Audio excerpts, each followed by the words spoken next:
Hey students, today I wanted to talk a little bit about developing your stretch for your fretting hand so you can do all those cool above the 12th fret sounding licks that you sometimes hear.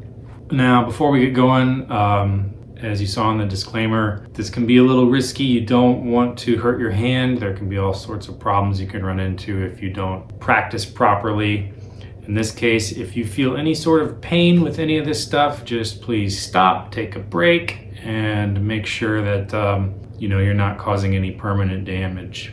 One thing I would suggest is to, if you have a normally shaped guitar, to get one of those little classical guitar foot pedals and hold it like this above your left knee rather than your right knee. Obviously with the Flying V, it kind of takes care of that, but I find that my hand feels a lot better if my headstock is level with my head. So there's two types of stretching we can do here. There's passive stretching and active stretching. So passive stretching would be simply, using your other hand to stretch your fingers apart and hold them there for about 30 seconds each. And this is just something you can do before you play.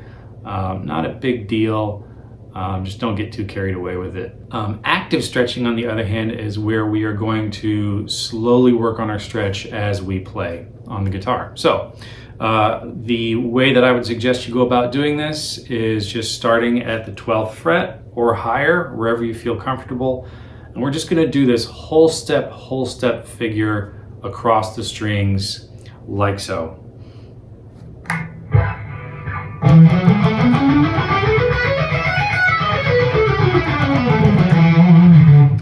So really, it's just, that same little scale shape up and down. I'm doing strict alternate picking, so no, what do you call it? Economy picking.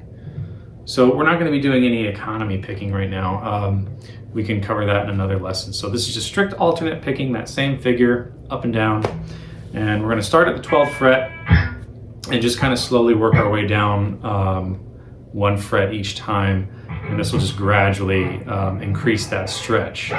Now the stretch that I prefer to do here is between my index finger, my middle finger, and my pinky.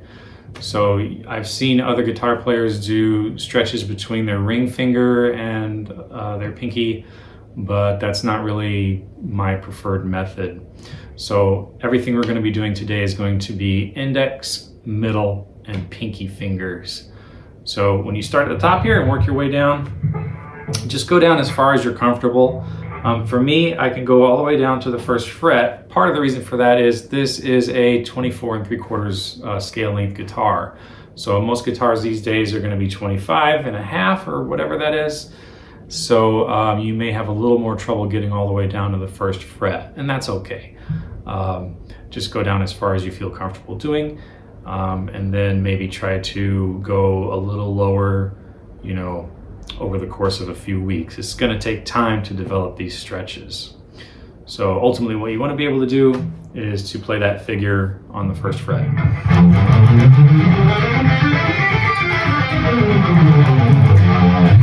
All right.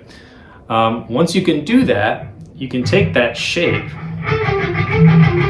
just 2 whole steps, leave your hand like that, move it on up, and you should be able to get at least 2 minor thirds or a diminished triad at the 12th fret. So if we do that same little run, it'll sound like this.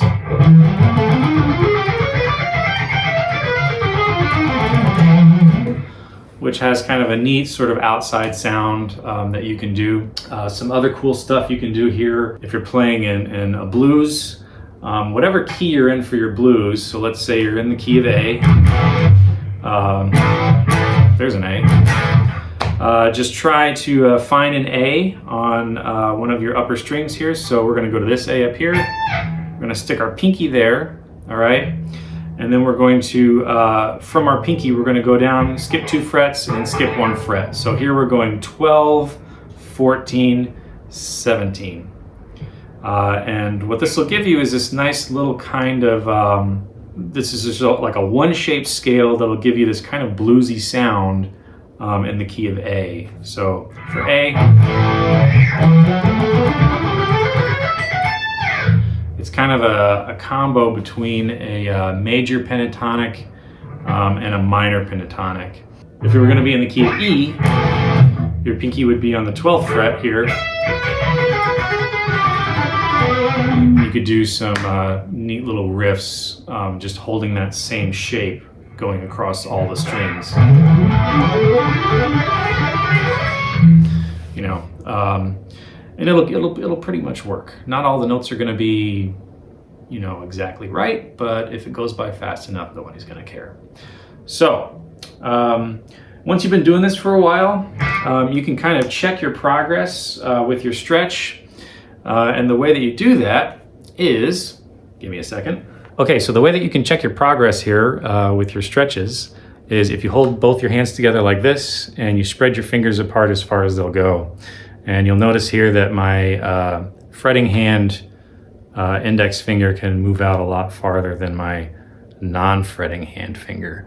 So that's kind of the progress I've made over the years trying this stuff out.